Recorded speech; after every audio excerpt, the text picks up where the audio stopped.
In 5, 4, 3, 2, 1. Hello, Internet peeps. Welcome to another edition of Big Trouble in Little Podcast. I am Joe Dubs. Oh, and I'm Andy. Sorry. And I haven't messed up since the beginning. It's all right. It's real early here today. We're doing it more earlier than last episode. We're doing it at 10 a.m. here on a Saturday morning.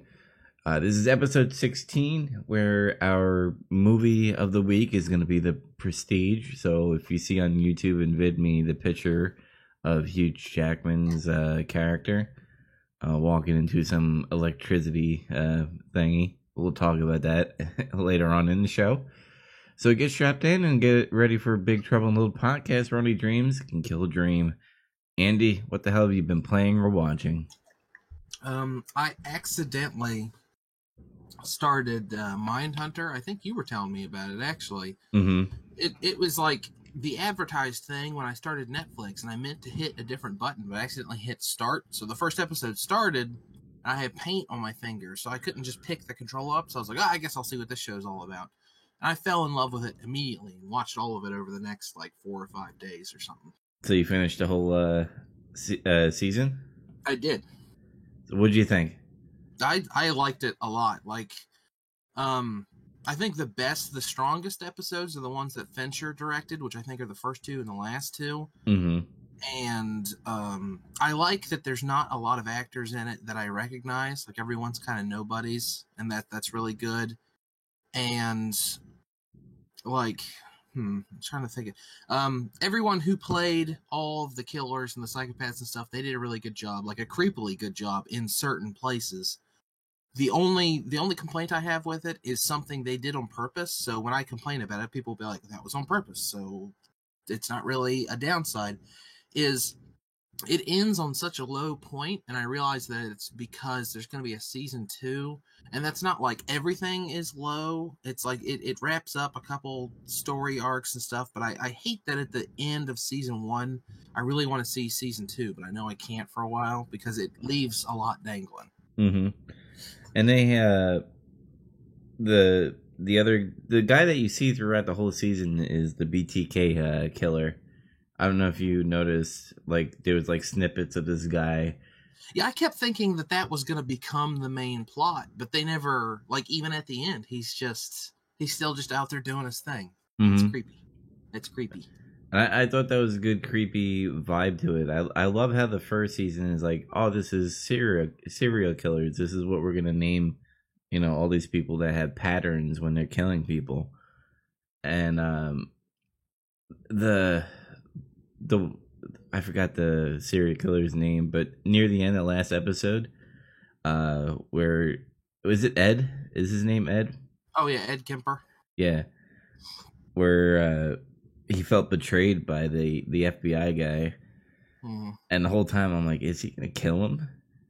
And he just he was just messing with his mind and all that stuff, and I just love how the FBI agent he was becoming them in a way, but he wasn't killing anybody. He was just thinking like them.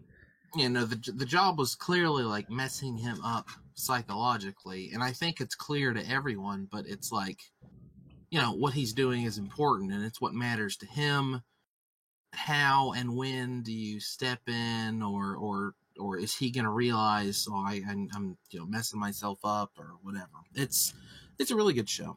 There was many characters where I was like, oh, I liked them, and then out of nowhere, I'm like, I fucking hate you now. Yeah. You know what I'm talking about, his partner, and yeah, I went back and forth with him.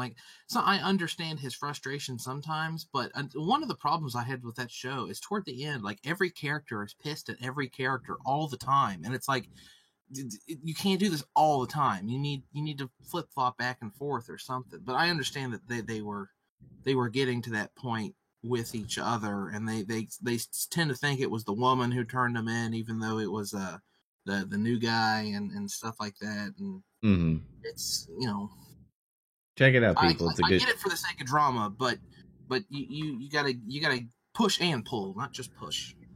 Yeah, great writing, by the way. I enjoyed the dialogue and everything.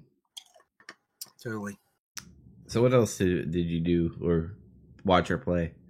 But other than that, all I really watched was like a bunch of It's Always Sunny reruns. But game wise, They're getting I rid of tried it, to by the start. way. What's that? They're getting rid of that on Netflix.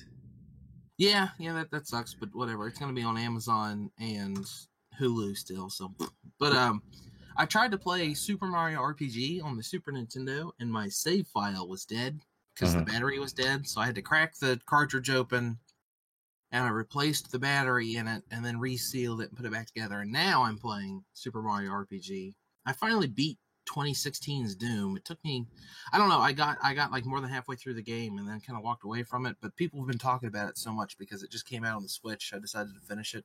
That game's awesome, but everyone knew that it's a year old. Yeah, I'm getting Doom on the Switch eventually because I want to have it on the go. Yeah. Yeah, I would have liked it on the go, but I went ahead and just beat it on the PS4, and I scratched the Doom itch for now, so we'll see. But Nice. Super Mario RPG is my big project now. And Rock Band 4, what's up with that? Oh, I finished the campaign mode. I'm trying to. There's a bunch of games that I didn't beat that I'm trying to go back and finish. Those are two. Yakuza's one, and there's a couple others that are on the list, and I want to get to them before the end of the year. I want to start next year with a clean game slate. Yakuza 0 is fucking on sale too. I should get that. Oh my God. Yeah, I was thinking about it, but I'd like to finish Kiwami first. Man, there's so much fucking games and so little money. Yeah. And I gotta keep in the mindset of beating games before buying them. Yep. Starting to get into that little habit, and I like it a little bit. Yeah, I'm trying to enforce that. It's not completely sticking, but I'm getting there. Yeah, it's like an addiction. I finished The Punisher 2 days ago. I watched 13 hours straight of The Punisher, and I fucking love it. I think John Berthal is one of the best Punishers out there, Frank Castles. And have you ever seen the other Punisher movies? Yeah, I saw the one with Thomas Jane in it. I never saw the one that had what's his name, something Alexander or something, the guy from Rome. I wanted to see it, but I never did. Yeah, Punisher Warzone was okay. Like it captured the whole gruesome and like anger that Frank Castle had in that one. Thomas Jane, I felt, was a little more not realistic of what Frank Castle was in the comic. I just love that John Travolta was the villain in that movie. Yeah, that's so weird. Yeah, you never see him as the villain. Actually, he was in Face Off. Never mind. Anyway, I recommend this because one, the Marvel TV shows on Netflix are really good. Besides the fact of Jessica Jones and Luke Cage, because they're not really interesting characters. I recommend Daredevil. I recommend The Punisher, and I recommend The Defenders and all that stuff because it captures the whole New York City Hell's Kitchen vibe that happened. What can I say about this show is that it captures his anger of his family getting killed, and that's not a spoiler because you know that's how the Punisher becomes a Punisher. Sure. There's a lot of twists and turns in that show, and I don't know. It's the Punisher. He shoots and kills people. There's a lot of gruesome scenes in there. Like I was like, "Ooh, that hurt." There's a part where he gouges somebody's eyeballs and stuff. I was like, "That's fucking awesome," but gross at the same time. But if you're a fan of John Berthel from The Walking Dead, he's amazing in this show. And there's a couple of surprising actors out there. There was one girl who played Catwoman in the old 60s Batman. She was in it. Huh, that's neat. Yeah, and there was somebody else. Anyway, never mind. It's a good show. Watch it on Netflix. I also recommend you watching Daredevil season 1, season 2 before you hitting The Punisher, because it kind of goes back a little bit, and you'll probably get confused on some episodes. Yeah, Okay. but that's all I did. I played some Mario Odyssey. I was about to say no games, but yeah, I played some Mario Odyssey too, if I'm being honest. Yeah, I'm like I said, I'm slowly taking in that game. I got up to New Donk City, and Intro. I love that world. It's one of the best. It really is. Like it's so strange seeing Mario next to regular people, but that world has a lot of the most fun to get moons. Like Hmm. just genuinely, oh, this is a blast kind of things. Is it weird that two of probably my top five games in 2017 is gonna be Nintendo games? I mean, me too. Zelda and Mario. Yeah. I want to keep people in suspense. At the end of the year, I'm sure we'll do. Oh, these are our top whatever games. But I mean, I think if you look at the last couple of years of the Wii U, they were kind of planning this. They were saying, let's put a lot of time into some really good games and have a good launch for our next system. And it just really paid off. Like Nintendo has a ton of people working there that really know what they're doing. Mm-hmm. Speaking of Nintendo, you didn't even did you mention that you're pre-ordering Xenoblade? I have it pre-ordered now. Like I was still thinking maybe I'll cancel it. I think I want it. I don't know. I belatedly went back and watched the Nintendo Direct for it because Mm-hmm. I told myself I wouldn't because I was like, I'm not buying the game. I don't want to know anything about it. But I went back and watched it, and man, the game looks really cool.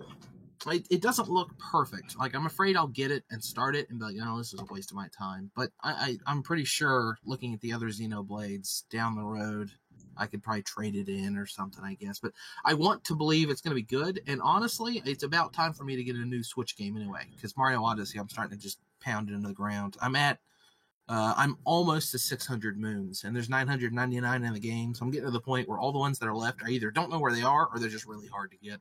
Mm-hmm.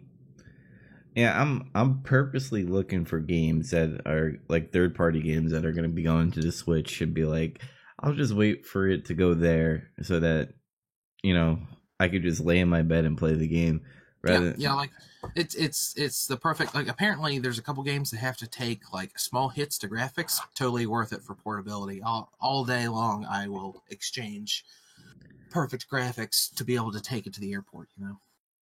Speaking of graphics and frames per second, do you know like Microsoft fanboys are like bragging about their Xbox One X doing all this crazy 4K and I mean, it is a fact that it's the most powerful console on the market. I mean, you can't really argue with a fact. I don't care about it. Like if someone came up to me and started bragging about it, whatever. But yeah, they're right though. I mean, it is it is. statistically on paper. It took a while for them to do that, but they did it. But the thing is, when it comes down to like the casual fan that likes to play games for fun, they're gonna be like, "Man, that Nintendo Switch is $300, and I take it on the go." I think I'm gonna go with that route. Yeah. Yeah. But anyway, let's get into our movie of the week. Andy, do you want to get into The Prestige? The Prestige. This is the first time that we watched a movie that I had seen before, but I haven't seen it since like 2007 or 8 or something. So a lot of it was still fresh. It's what year does it take place? Do you remember? I I don't don't know. think it matters During too the much. Tesla years. It's like late 1800s. I Yeah. know that part of part of the movie takes place in 1899, but it jumps around a lot in time wise. It's about two guys who are studying to be famous magicians in England, and one of them, you think, like they don't really show you 100%. It's heavily implied that one of them is responsible for the other one's woman drowning in a trick that goes wrong. Mm-hmm. So they end up hating each other, and the rest of the movie is just them one-upping the other one and or trying to kill the other one. And I don't know. That's the story in a nutshell, but it really, really doesn't do justice to how intricate and at times confusing the plot really gets, because the framing mechanism is one of them, I'll say, steals the other's diary, and then the other one, I can't remember, like buys it at auction or something like that. Mm-hmm. And so they're reading the diary, so it's told in a flashback and a flashback. Yeah, It's that was a little confusing at time. it was very confusing to me. Like, I think this movie has. Let's just get some flaws out of the way first. I think this movie has two huge glaring flaws. First of all, the first like I don't know, 15 minutes or so is almost unbearable. Like I was like, what did I like about this movie? I hated I was just like, none of the characters are set up properly. They just like in my mind's eye, they were just Hugh Jackman and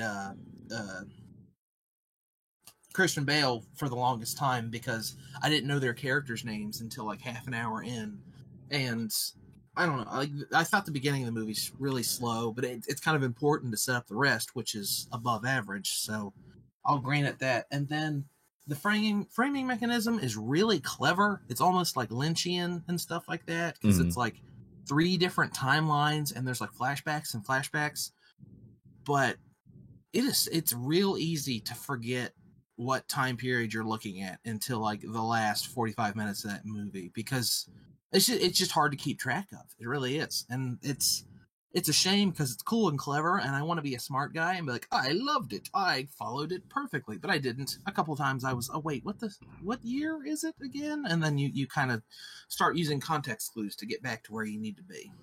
Well, I thought I was waiting for like a twist to happen where it's like, you know, when they were doing the flashbacks and stuff, I'm like, is this really happening? Is this a magic trick? That is the whole thing. I'm like, this is a magician theme. So they kept on using the phrase "look closely," and that stuck with me in the beginning because I looked at every scene. I was like, something's not right. Something doesn't, feel kosher at all, and everything. And I was like, watching. I was like, it kept on saying, "Watch closely." I'm like, all right.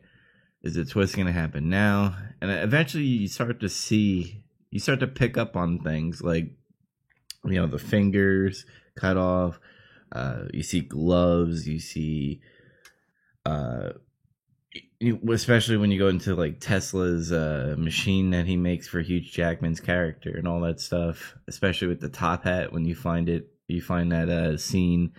It's one of my favorite scenes when he goes outside and hears the cats fighting. Yeah, and I was like, because then the beginning starts to make a little bit more sense, a little bit.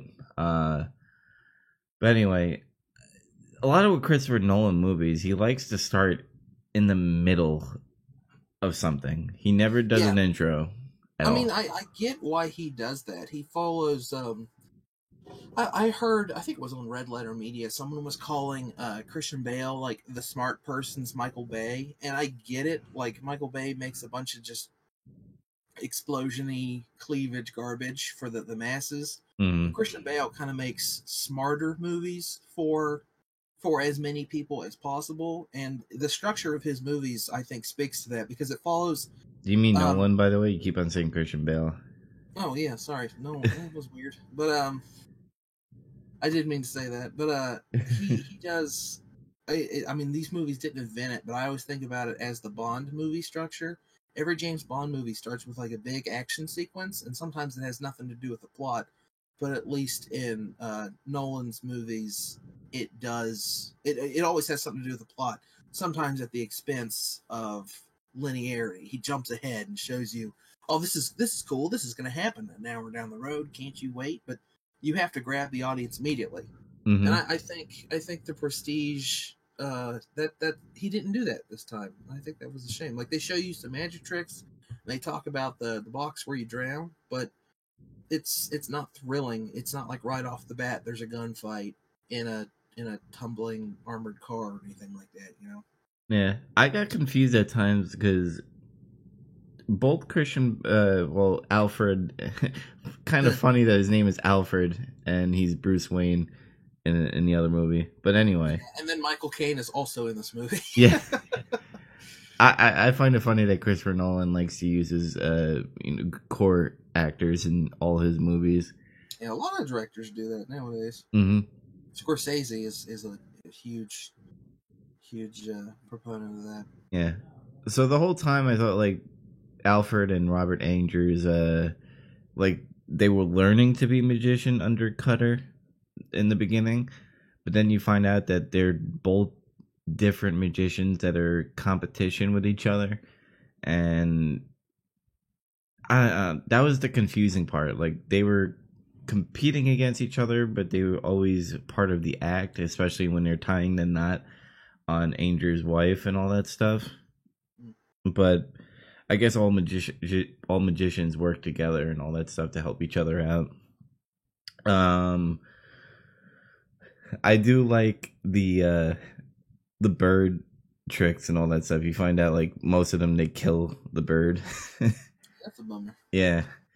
And then the Sarah's nephew picks up on it. He's like, "What happened to his brother? Dead." But do you want to start getting into spoiler territory, or is there anything else you want to talk about? Oh, real surprise! Fucking David Bowie being Tesla. Yeah, I was gonna say we can talk about the actors. Is what I wanted to do next. I think this is my favorite Hugh Jackman role. Well, he's always been fucking Wolverine, and I think what came to mind was like Van Helsing when I was watching this too. I was like, I had a little bit Van Helsing vibes because of the top hats and all that stuff. Oh sure. Yeah, so I was wondering if that movie came out at the same time as this movie. This movie came out in what year? 2006. Now let me go look up Van Helsing. I think it's Jackman's best role. It's my favorite Hugh Jackman role. I don't know if it's his best, but and David Bowie is great in everything. It's a real crime that he didn't act more. The Man Who Fell to Earth was boring, but not because of his acting. He was the best part of that movie. Also, I mean, fucking Labyrinth. Come on. Yeah, like when he first came out, I was like, "Is that really David Bowie?" and then he started speaking. I'm like, "That's fucking David Bowie." I didn't know that you didn't know that David Bowie was in this movie. That's really funny. Well, yeah, but he's the coolest part of this movie. He's such a cool motherfucker in this movie. Yeah, like when this movie came out, I was like, I'm not really into magician stuff, so like I ignored it, not thinking that Christopher Nolan did this, and it's a shame. I should have watched it when it first came out. Great movie. That's what drew me to it was the director. Andy Serkis is in this movie. Yeah, that was the one. The first time I saw this movie, I don't think I really knew who he was. And this time I was watching, I was like, is that Andy Serkis? And it's weird because you're not used to seeing his face so often. But yeah, it's obviously him. And then Scarlett Johansson. Does a good job too. Everyone in this movie does a good job. Yeah, Scarlett Johansson did a great job. She did an okay job. She was the only one I wasn't completely smitten with her performance, but whatever. I wonder, do we want to get, are we in spoiler territory now? Yeah, I think so. I think we've covered all the primary stuff. And as usual, if you're listening to this and you're like, I might watch this movie, this is the time you should go watch it, because this movie has got, we've been watching, this month has been like heavy movie month, because everything's got these big spoilers. Yeah. So the first twist is when Anger gets the Tesla machine. And the Tesla machine is pretty much it clones an item or a person. So the whole act was the transported man, and that was like the big trick of Alfred's thing. And then that's the second twist down the road where you find out how he does it, because Anger the whole time is like, how does he do it? I don't get it. And what's his trick? How's he doing it? So eventually Anger, gets this Tesla machine, and in the beginning of the movie is where you see the Tesla machine happen, and you see Hugh Jackman's character go through a trapdoor and into a tub of water, or like a glass container, and it locks, and he dies in it. And Christian Bale's character goes to court, and this is how they tell the story in a way. And the whole time I'm like, well, why did he just stand there and let him die? And then you find out like there was bad blood and all that shit that was happening. And it reveals later he did like, where's the key and stuff like that. Like he wasn't going to just let him die. He was. Yeah, but they left that out in the beginning of the movie. Yeah, at the beginning they left it out. Later on, you find out. Yeah, you find out that he didn't want to really let him die in there. And he just thought that, no, the trick was gone wrong or something. But anyway, the twist is that he was cloning himself, and every time he did the trick, he would keep the original guy who goes to the machine in that water, and then they would dump the body somewhere, which was weird as hell. Do you want to get into the second twist on Alfred's trick? You mean the Fallon at the end? Turns out, brother. Yeah. That when he was getting sentenced to death, pretty much. I thought this was really, really good because the whole time Sarah was like, "Oh, you actually mean I love you this time?" And I'm like, why does she keep on saying that? It's kind of mean to say to somebody, when your loved one, saying I love you, and you're like, oh, that's not real. And I wondered why she did that and why she killed herself in a way. I thought she killed herself because of Scarlett Johansson. Yeah, because of the affair. Like that's what I got out of it. Yeah. And then when you find out at the end where Fallon was pretty much the brother of Alfred, I guess, what was his name? Was his name actually Fallon? Or did he have a different name? Did they ever go into that? I don't know. I don't think they ever named him.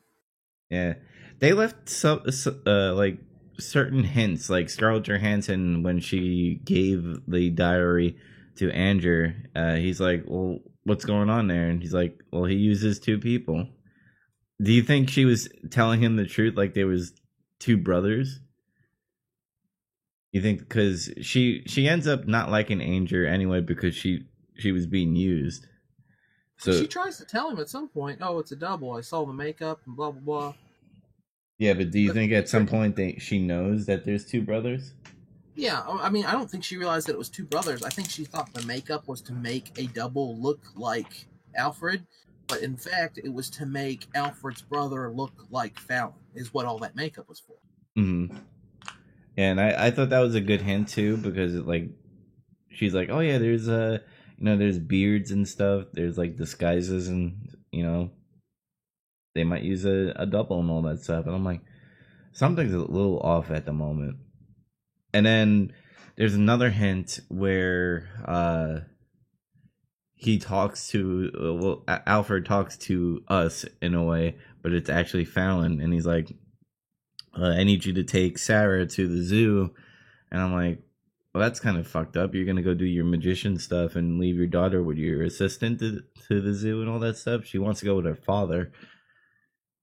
And I was like, something's still off a little bit. And then when that twist at the end where you find out that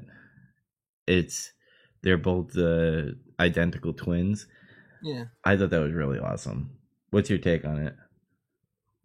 I mean, I liked the twist as well. It wasn't as much of a twist this time, obviously, since I'd seen the movie before. The twist that I remembered most distinctly is that it turned out that Tesla's machine didn't transport people; it just people and things. It was duplicating them. Mm-hmm. That's the most memorable twist of the movie to me, is the realization that in order to perform this trick every night, Andrews has to either kill himself or a duplicate of himself. Like that scene where he's testing it, and then the guy's standing there, and there's the pistol that he set out. That's terrifying, man. That's something else. Yeah. I thought it captured the whole Tesla and Edison battle too. Was cool a little bit. It shows you that cutthroat nature, and I didn't realize this until I was reading about it on IMDb. They go see that Tesla exhibition, and that guy's shouting about how dangerous it is. He's one of the guys later that is coming to Colorado Springs to run Tesla out of town. Mm-hmm. And I thought the whole the light bulb field stuff, and he's like, well, where's the wire? And then the part where he actually meets Tesla and he lights the light bulb in his hand, He's like, well, how you doing this? He's like, we could use our own electricity in our bodies to, light stuff, because Tesla was all about free energy and all that stuff. And then Edison Yeah, came along and was like, oh, we don't need that. We need to monetize it. yeah, And that, yeah. Edison, I mean, that's all real. Like he had ideas about beaming electricity in the homes and all this like non-wired stuff, and it's an interesting period in history, that's for sure. hmm yeah, and then Tesla magically, dies, and his inventions get stolen. But that's another thing to talk about down the road. Yeah. um, you never really know who the good guy and the bad guy in this movie. It keeps on changing all the time. Like you actually have feelings for Andrew because you think that Alfred purposely did the knot to kill his wife. Yeah, my sympathy flip flopped throughout the whole movie. Like I was never 100% sure who I was rooting for, and I think that's part of the most thrilling thing in the movie. hmm And then, that was another thing too. In the beginning, like when Alfred kept on saying, "I don't know which knot I did," and I was like, "Why does he keep on saying that?" And I actually felt the anger from Anger about, like, what do you mean you don't know? Yeah, And then, down the road, it probably was his brother who did it, and he doesn't really know what knot he did. So in a way, he was telling the truth. yeah. What do you think about his diary? Do you think that that was pretty much a ruse, right? Like, it was to make him think that was something, but it wasn't really anything. Yeah, I like to think that like he says in the diary, "Oh, I don't know what knot I tied. I've put it over in my head a million times." Blah blah blah blah. But later, it turns out that the diary was written as a fuck you. Like he knew that it was going to get stolen or bought or whatever, so he put it in there knowing he'd read it or something. It's so hard to decide because that the realization that they knew that the diaries were going to be read turns the narrative on its head, because now you don't know if you have an unreliable narrator or not. Yeah, it was a big, like, trying to overtop each other throughout the whole fucking movie, and I kind of love that Alfred at the end, or his brother, like, got the last laugh pretty much. Because Andrew was like, "Hi, I got this machine. I'm gonna be fucking famous now." Uh, you know, I'm. He didn't make his Alfred's wife kill herself, but he also feels the same pain of losing somebody. Now I got his daughter. Like, he in the end he kind of became the villain in some way, because you did have sympathy for Alfred at the end, because he was innocent all along. And when you see Alfred's brother, shoot him and then pretty much look him in the face and, give the last fuck you, I thought Yeah. that was pretty awesome. Yeah. And I don't know. This definitely goes up in my Christopher Nolan good movies. I think it goes over Memento at this point. I thought this was a little bit more better than Memento. I It don't would know about. it would never be better as Inception or Interstellar, in my opinion. Those are my two top favorite Christopher Nolan movies. Ah. Yeah, Nolan, great director. I think he's going to be one of the greatest, later down the road. I hope he makes more movies. I'm sure he will. Yeah. Do you have anything else to talk about this movie? Did we miss anything? I don't think so. I think we're pretty thorough on this guy. Yeah. I like how they looked at the Asian magician, by the way. Yeah, yeah. That was based on a real character. There was a guy who dressed as a Chinese man to perform a magic act in London, and he actually died because the catch a bullet trick was messed up.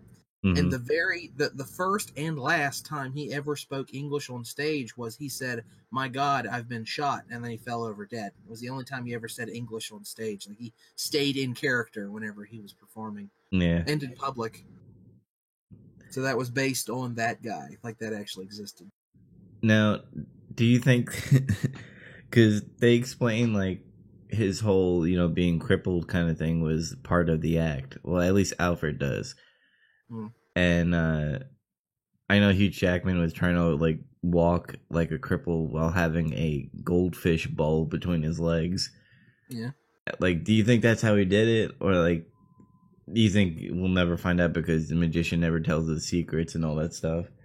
I don't know if in the movie that's how he did it, but in real life, apparently, there's it. IMDb explains it, and it's a little confusing. It's like the bowl is on the table all along. It's part of the table, has like a frame that breaks away whenever you hold the cloak in front of it. Look it up. It explains how it's done, but I didn't absorb it as much as I could have. But apparently, the way it was done in real life is not like that. But that's not to say that way wasn't possible also. Yeah. And during his time, like, magicians were like a big act back in the day. Like, I like how when injures that one person because Christian Bale's character sabotages his trick with the bird cage and all that stuff and breaks that lady's fingers and all that stuff. He's like, now I have to hire a comedian. I hate comedians. Like, comedians weren't big back then, but somehow magicians were. I guess because of the shock value. And sometimes they want to see people get hurt because of the bullet trick, catch the bullet. Yeah. Yeah. I actually felt bad for some of Alfred's shows because they're like, this is boring as fuck with the rings and stuff. He was like doing simple tricks. Yeah. And he's like, you want to see something really cool? And then the bullet trick happened. Yeah, I don't know what to say anymore about this film. It's a good fucking film. There is flaws, how Andy was putting it before, but it is on Netflix if you want to check it out. You have any final thoughts? Good movie. Good movie. So next week we are going to be doing Synchracity. I always fuck it up, but it's Synocracy. I don't know. You'll see it on the screen next week. This is one of the movies again that I've seen already, but I want Andy to see. Oh. And it has a couple of twists and turns and might confuse you, Andy, because there's time travel involved. Dun dun dun. So get ready for that next week. There is no news this week that mattered to us. Do you want to quickly talk about maybe Destiny 2 and Bungie? There's a lot to explain. There's been lots of kerfuffles recently with involving loot boxes and also just transactions after a game is bought. Mm-hmm. And Bungie got caught recently. I guess they had a big event where if you teamed up with clanmates, you got extra experience. But people noticed that as they were doing it, they were getting experience slower and slower and slower, which isn't what was advertised to happen. That's not what was supposed to happen. Mm-hmm. And people called them on it, and then they came out and said, oh, we admit the experience system isn't working as it's supposed to. It was an accident. And everyone's like, yeah, an accident. I'm sure it was, guys. It's just a real shitty, like, this on the tail of the entire Star Wars Battlefront bullshit, and after Shadow of War kind of got people's attention. I mean, like, the Star Wars thing, it made like real news. Like, it was on the Today Show and shit like that. So yeah, nobody's talking about that. People are starting to really pay attention to that. Nobody's talking about that anymore. Like, about like buying this game. Like, I think they really hurt their sales, and they're not talking about it right now. I hope so. I hope it hurt. That's the only way that they're going to get the message, is if people see this controversy and say, oh, well, then I won't buy it. Mm-hmm. Yeah, so fucking gaming, man. Like, keep it simple. Give us a fucking game. Let us have fun. Why we gotta fucking have all these loot boxes and, like, experience points and all that stuff? Because games are a service, and they want to keep making money on it. But they also want to charge you $60 up front. They're not gonna, I mean, they're not going to get rid of that, but they want to keep making money after the fact too, because reason. Yeah, they want to give me a 25% game done, and you'll get the rest of it when, with these updates and stuff. It's fucking stupid. But let's get into some coming attractions. Andy, I see you updated the list here. Yeah, there's not much on it. Being that Christmas is coming up and Black Friday passed, it was yesterday. Most stuff was already out as far as games go. Xenoblade Chronicles 2 hits December 1st, so I'm trying to decide if I'm going to pick that up myself. Other than that, I couldn't find a lot of games that are coming out. No, like you said, Black Friday came, so you get all the recent games that came out in October and November. They're there. Movies is where it gets big in December. On the other hand, many movies will come out in December. I tried to keep it light. Like, it's real tempting to put a bunch of other stuff on here.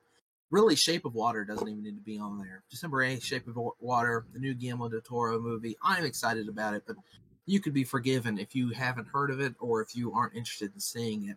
December 1st, before that, is Disaster Artist. That's James Franco's take on Tommy Wiseau making The Room. Mm-hmm. December 15th, there is a movie coming out. It's probably going to be pretty independent. I don't know if a lot of people are going to go see it. The Star Wars, The Last Jedi, I think it's called. Jedi. I think some small company made it. Something to do with Yeah, I heard Mark Hamill, the guy who stars in the Joker in the Batman animated. Mark Hamill, best known for his role in Jay and Silent Bob Strike Back as a cog knocker. And I don't know who else in this film. Like I said, it's an independent. Yeah, it's real small. It's a real small movie, but I think some people are excited about it. It might garner a meager following come December 15th when it releases to the masses. Tickets available now. Yep. And they have like swords that are, have light in it and all that stuff. I don't know if you're into that, like, sword fighting stuff in space. Maybe. It's like Highlander in space, kind of. Yeah. And that's coming attractions. It's a short show today. Like I said, not a lot of news because of Black Friday and Thanksgiving just happened. By the way, we're gonna skip deal of the week because it's everywhere. Yesterday was Black Friday, today's Small Business Saturday, and Monday is Cyber Monday. So if you can't find a deal on your own, you're helpless. Get out there. And by get out there, I mean get online. If you went out and shopped during Black Friday, you're doing it wrong, buddy. You just get on the internet there. Mm-hmm. How was your Thanksgiving, by the way? Did you eat a lot of turkey? Yeah, it was great. Of course I did. That's all I did. Yeah, I ate food and watched a lot of Punisher. That's all I did. I started Mario RPG that day. Nice. All right. Again, next week's movie is Synchronicity, so it's on Netflix. Also on Netflix. Yep, it's on Netflix. So watch it and be prepared next week. Thanks for listening to episode 16 of Big Trouble in Little Podcast. Remember to subscribe to us on YouTube and VidMe. And yeah. Until next time, see you guys later. Yeah.